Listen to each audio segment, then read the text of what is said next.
Hey guys, in this video, I'm going to talk to you guys about the number one thing I learned about focus after interviewing over 100 multi-billion and multi-million dollar entrepreneurs that you can immediately apply to your life, business, personal life, whatever it is to get to the next level. All right. So in this video, I'm going to deep dive on these 5 elements of focus. And I've studied the game for a long time. So I've deciphered the fact that these key elements can actually impact you the longest. So roll with me and hope you enjoy. All right, so let's get right into it. So number one is to play to your strengths. And I'll rifle off the top 5 and then I'll elaborate. I always hate videos that make you wait till the end. So I'll tell you that the 5 things are: number 1, playing to your strengths; number 2, taking imperfect action. That's what it feels like 100% of the time when you're building your business. So get used to taking imperfect action instead of waiting for the perfect plan. Number 3 is you got to build a team. One of the things I noticed about interviewing super high level people is I used to think it was the individual's brilliance. What I've realized is that at scale, the real master skill is the ability to manage people, not tasks. So that's a huge mindset shift. And I'll elaborate later in the video, but just high level, want to give you that. Number 4 is, wrote it down here, focus on metrics that matter. A lot of times in life or business, in the myriad of complexities of things to focus on, it's usually only a few key things that actually matter when the rest don't. So, for example, in business, you might think, well, hey, we have this thing going on social. I need to hire this person and fire this person. Then it's easy to get lost in metrics. But I find that one thing successful people do really well when they focus, personally or professionally, is the fact that they know how to identify the few key metrics that actually matter. So, for example, you might be focused on, the 20 different metrics you might have in your business when it's really just 2 or 3 things, like X amount of booked calls or X amount of booked appointments, that actually really drive the needle home. And so few people do that in their life or business, right? So, in the great words of Jim Rohn, he has this expression that says, what's easy to do is also easy not to do. And so many people miss the simple stuff because they never get brilliant at the basics. Last but not least, number 5 is constant growth, evolution, and iteration. Okay. So the 5 elements to recap are: number 1, play to your strengths; number 2, take imperfect action; number 3, build the team because they build the dream; number 4 is focus on metrics that matter; and number 5 is constant growth and evolution. All right. So let's get into it. So for number 1, when I say play to your strengths, what I mean by this is that most often it is easiest to focus when you actually enjoy the thing, when you have a natural inclination for the thing. Now, that might not always be something that is particularly your passion. I mean, it may be, but the reality is that that could be a culmination of maybe your environment, maybe the people you do it with, maybe the way you do it, maybe the time you do it, maybe the part of the actual whole operation that you do that is dominantly enjoyable or plays to your strength. One of the things I noticed about a lot of people that get stuck, right? Because it's important to not just compare the things that work for people at high levels, but also the things that don't work for people who stay stuck their whole life. The reality is that most people never double or triple down on their strengths, and instead they spend a lot of time dwelling on their weaknesses.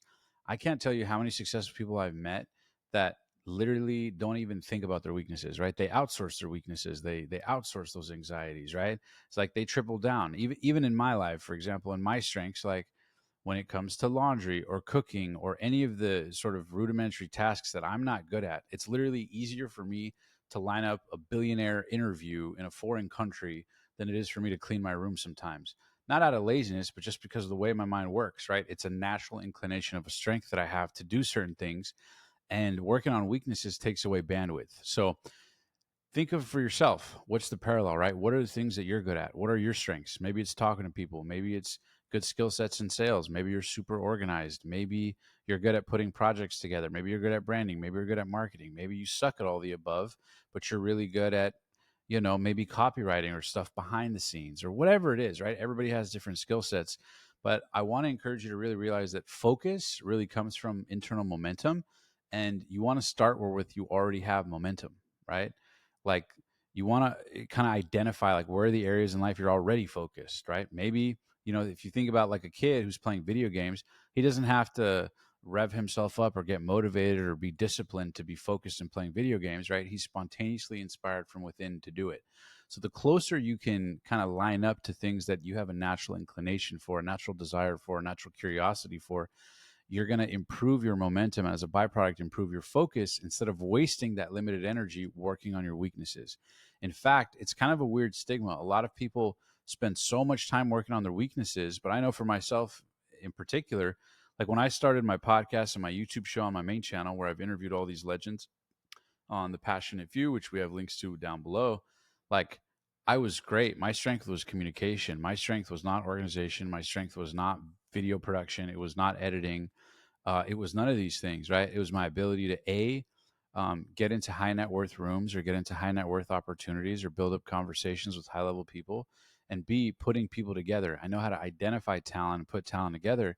And I realized, oh, so like I don't have, so many people would ask me like, how did you start the show? How did you make your first episodes? How did you, produce it and edit it and all that? And to be honest, like I didn't do any of that. Those are all my weaknesses. I just found a person, right? I played to my strength. I found a person and I outsourced my weakness. So I used a strength to outsource my weakness of editing and video production. And that was his strength. So I had him do it. And so I didn't have money, so I got really resourceful. Another strength of mine, right? Resourcefulness is the ultimate resource. And I basically negotiated a deal whereby I was like, hey, I don't have any money to pay you, but as soon as we start making AdSense, I'm down to cut you in X percentage of revenue. And so I was able to strategically get him and other team members initially when I had no capital bought into A, the vision, and B, the fact that they would have a revenue share opportunity down the road, in which case, fortunately, they were able to make more money than if I paid them in the first place to begin with. But they had to take that ride with me the first 6 to 12 months to begin with. So that's just one quick example of how I personally used it.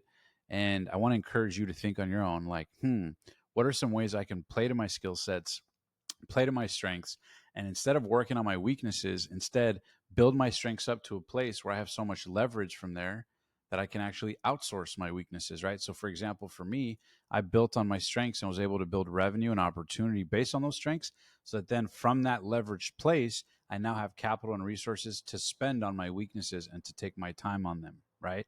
So I want to encourage you to really think about that, because as you go higher and higher up the levels of success, you'll find most billionaires don't wash their own cars. They don't cook their own meals. And I'm not saying it from a place of laziness, but rather quality of life and efficiency. So maybe those are things you enjoy. Maybe they're not. But the reality is, the more you play to your strengths, the more momentum and focus you'll naturally have. Okay. So that's number one. So ask yourself, what could you focus on differently, strengths wise, that would give you way more leverage to build everything else? So that's number one. Number two, the ability to take imperfect action. See, when it comes to focus, a lot of us get scatterbrained because there's so many things in business and life to do, that in the myriad of complexities going on, hiring, firing, social media, this platform, this campaign, this is working, this is not working. You have a deal about to go through. Oh, it's not going to go through. You need to hire someone. You need to fire someone. Should you pay someone full time? Should you pay the minimum wage? Should you do the VA overseas, right? All these competing conflicts in your mind can confuse you very often. And most of the time, it's not so much that we're not focused, it's the fact that we're so distracted by all of these incoming demands that it's easy to just get lost in the sauce. So, one of the things I would recommend to kind of combat that is to get used to the fact that most of the time you're going to have to be taking imperfect action, and you're going to have to get used to the fact that most of the things you're doing in business won't always be easy to you. I'll give you an example of what I mean, just to drive the point home. I remember I was in billionaire John Paul DeJoria's office. For those of you guys that may not know, John Paul is actually not just a founder of $1 billion company, but two multi-billion-dollar companies. He founded Paul Mitchell Shampoo and Conditioner and also Patron Tequila, who, before I interviewed him on my main channel, he had just sold Patron Tequila to Bacardi for 5.1 billion cash. And I remember I was there in his office and I was talking to him and I said, John Paul, do you ever sit down yourself and think, holy shit, I'm the 45th wealthiest man in America. I'm a multi-billionaire. I run not one, but two multi-billion-dollar companies. Like, how did I end up here? Like, isn't this crazy? Like, how's this real? I asked him that because he was homeless at 37. I said, does it ever trip you out, or what does it feel like? And he goes, Omar, to tell you the truth, I have no fucking idea what I'm doing. And he was like, the big secret is the fact that nobody knows what they're doing. Successful people just act like they know what they're doing long enough, and little by little, that turns into competency. And the more competent you get, the more confident you get. And the more you do that, you can actually find that you can actually go very far in life by just seeing a little bit ahead of you at the time. See, so often, so many of us want to take perfect action, so we get paralysis analysis. When in reality, most people, even when I interviewed the CEO of Netflix, I'll never forget it, Mark Randolph. I had the pleasure of interviewing him on the show, and he told me that with Netflix, they changed their business model almost 12 different times to land on the fact that they had unlimited streaming for $9.99. like simple upon delivery, right? It sounds very obvious, like, duh, they should have done that. But the fact that it took, tens of millions, if not hundreds of millions of dollars, years to figure that out, it's because not all things are obvious at the same time. And so imperfect action is a huge part of it, even to the degree that he told me that when him and Reed Hastings started Netflix, they literally had a conversation about it, and within 48 hours, already said, I wonder if I could send a CD in an envelope and mail it to the house." So they literally did it within a day or two and mailed it. They took imperfect action. They didn't wait on the patent. They didn't think about it for a couple of weeks. They took massive, radical, imperfect action. And you'll hear it a lot that success loves speed. And when you can do those things, you build compounded momentum, which adds velocity and focus to the business. Because the alternative is you sit there and you think. And it's very hard to be focused when you're slow. Most focus occurs when there's clarity, right? Clarity is power. So imperfect action is what all of success feels like, whether you're just starting in your life or business, whether you're kind of getting some momentum, or you've already made a couple $1,000,000 and you're trying to get to the next level. Trust me, even at $1,000,000,000 levels, imperfect action is the name of the game. So get used to it. If you can focus in the myriad of competing things for your agenda, you'll be great in the long run. That leads me to number 3, the ability to build a team. You see, when you're just starting in business, most of the time you're wearing all the hats. I know for me, when I started the show and my production company, I was doing everything: the sales, the marketing, the branding, the videos themselves. I was going on set. And then I realized I need to start learning how to play the choir instead of playing the instrument, right? So when you think of a symphony, right, when you think of, the guy who has the little sticks and he's like conducting the whole band, you got to think it is more of a high leverage opportunity in business to learn how to get the band to play a song together, the parallel being the business, than to learn one instrument. Because the time it takes to learn one or two or three or four or five or six instruments will be far greater than the time it takes to actually learn how to manage them or put the right people in place if you have talented people, right? So you want to get used to that. And if you're watching this, you might go, okay, well, maybe this sounds great for me, but I work somewhere else, or I have a 9 to 5, or I don't have my own business, or maybe you do, and you're like, oh, I want to hire someone, but I'm scared, right? Or I don't know who to hire. So what I would tell you is get help, because what happens is usually there's two options when it comes to hiring. It's either too early or too late. And the reality is that most people don't hire at the perfect time. And if they do, usually it's when something's about to happen. And if you're serious about your business, sooner or later, you're going to need to increase your bandwidth and get some help. So for some people, this could be a VA, right? That could be anywhere from $7 to $10 an hour for a VA to help you part time or full time in a second or third world country that can help you with any menial tasks. And the goal is for them to take stuff off your plate. So now you can work on the business and not in the business. You can free up your bandwidth to focus on, your core 3 or 4 strengths. So all successful people are able to focus because they're not so distracted and being pulled all these different ways and figuring things out. And also, if you're watching this and you're like, okay, Omar, it's making sense. This sounds great, but I don't have that much money, or what little money I do have, I don't want to be hiring people. A, I get it. But B, you actually have to think that it always pays to delegate. Here's what I mean. If you think about the actual time, energy, and effort that you're spending doing tasks that you shouldn't be doing, and you haven't taken inventory of how much your time per hour is worth, then sooner or later, you're going to get boggled down doing everything. And the only escape to that is to hire someone, usually either too late or too early. But whatever you do, just make sure you do it, because now you can free up your time. And with all those hours, now you can focus on ways to, for example, make more money or get more exposure, or create more leverage. And the best part is, like I said, if you're short on cash, there's always creative ways to do it, right? Whether with a VA at a lower cost, or you can get team members where they're incentivized by having a percent of revenue or a percent of the business, or an opportunity to be a part of something that's bigger and more meaningful. A lot of times you'll be blown away at how often you're able to get people to help you if they're attached to the mission, they believe there's a long-term plan. And for example, even for me, like when I started the show, I used to tell people like, hey, I can't afford to pay you as a videographer. I can't afford to pay you as an editor. I'm not even making money off this, but I believe in this. This is my plan. And if it grows, I'll cut you in, and I put it in writing. And believe it or not, I got people bought into that vision. Now, granted, that's a little bit more extreme, but the reality is that resourcefulness is the ultimate resource. And if you get creative, you'll find that there's people out there that will be willing to join your team. And when you have a team on your side, now you have extra bandwidth, right? Now you have extra levers. Now you don't have to be working for your business to be working, right? The owner of McDonald's doesn't have to be at that physical location. The CEO doesn't, none of the C-suite executives, the owner of a franchise location doesn't even have to be there. He can if he wants to, but the reality is that if you can have a system and a team of people working for you and your mission, well, now you really got a machine. And I know that sounds obvious, but again, when you're just starting in business, sometimes the timing isn't so obvious, or these limiting beliefs can show up. But trust me, these are the things that increase your focus because they increase your bandwidth. Okay. Number four, we talked about focusing on the right metrics that matter. So this to me is actually the most exciting of the whole bunch because, for me, I'm in social media. Maybe for you, you're in real estate or you're in marketing or you're in the online space or maybe cyber or maybe sales or whatever it is. The reality is that no matter how different industries are, there's always metrics that matter and metrics that don't.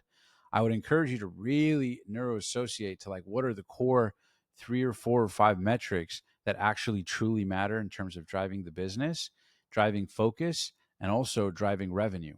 Because if you don't do that, it's easy to get lost in the sauce, measure the wrong things, and as a result, literally by definition, you can't focus.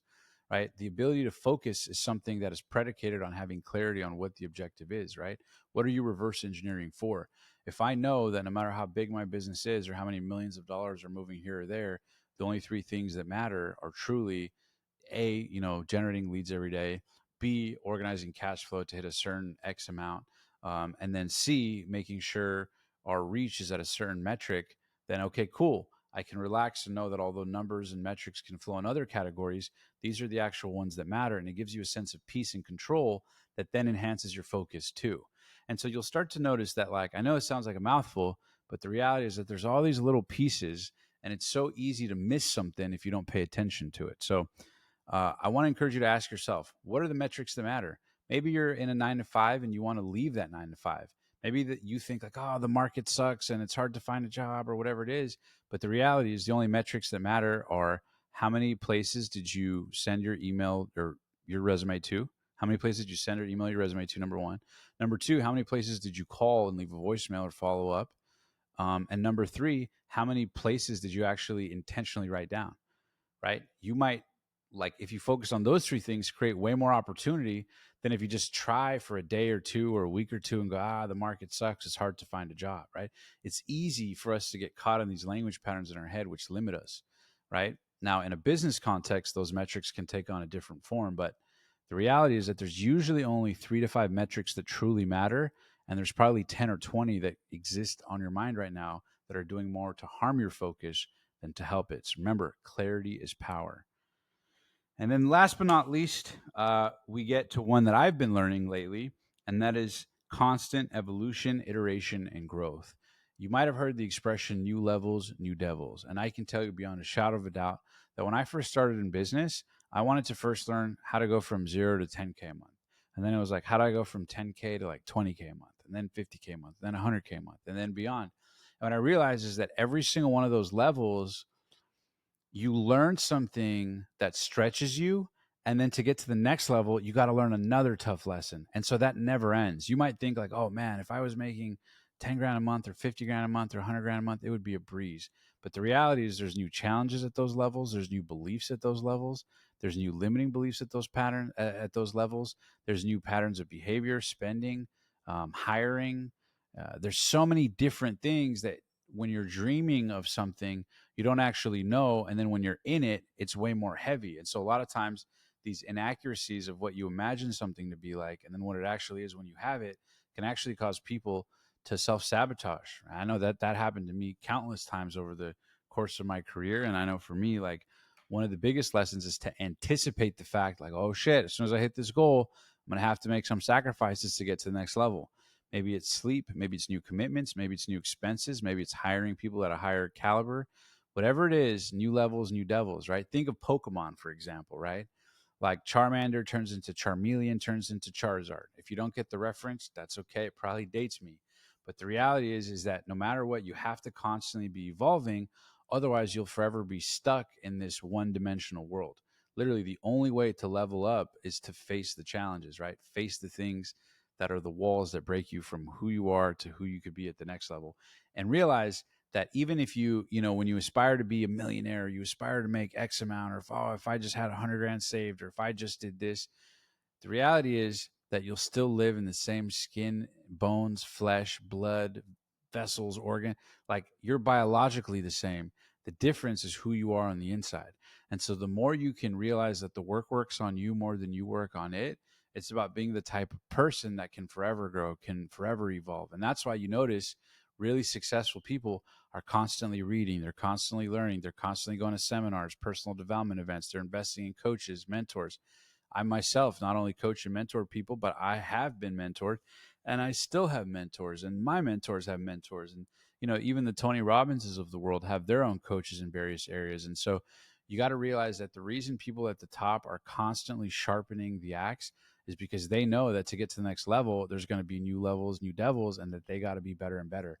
So you got to know that up front, because if you do that, it takes away a lot of the anxiety and a lot of the assumption of, oh, once I hit this, then I'll be chill. The reality is, don't wish it was easier, wish you were better. If you can do these 5 things, your focus will radically improve and you'll be above 99% of people who turn their hopes and dreams and wishes into real fucking realities. I know that that's what happened to me. And so I promise you guys, if you play to your strengths, outsource your weaknesses, take imperfect action and get used to that, build a team, focus on the right metrics, and get used to constant evolution, constant pivots, and constant iterations, you got to realize that's how anybody finds success. And if you do that, your focus will improve dramatically. I know you might have watched this video because you thought I was going to say set a timer. And sometimes those practical things can help. But big picture, if you have the right energy around what you're doing, you have the right clarity around what you're doing, focus comes automatic. And to wrap up the point, I'll say this, that Steve Jobs, they asked him, founder of Apple, how do you define focus? And he said, focus is the ability to say no to 99 good ideas in order to focus on the one great idea, right? And so focus is about saying no. It's not about being disciplined or single track minded. It's the ability to resist distraction for the things that don't matter so that you can focus on the things that do. So if you watch this video over, share it, like it, subscribe, would super duper appreciate it. But if you do these 5 things, I promise you your focus will shoot through the roof at whatever level you're at to take it to the next level. All right, guys, hope you enjoyed this video. Let me know. I'm doing a 100-day video series where I'm sharing these raw, real thoughts. Subscribe, like, comment, like I mentioned. You can also follow me in the description down below. Apply for any of our coaching programs. And trust me, take action on this stuff. It might just change your life, allowed me to live my dream.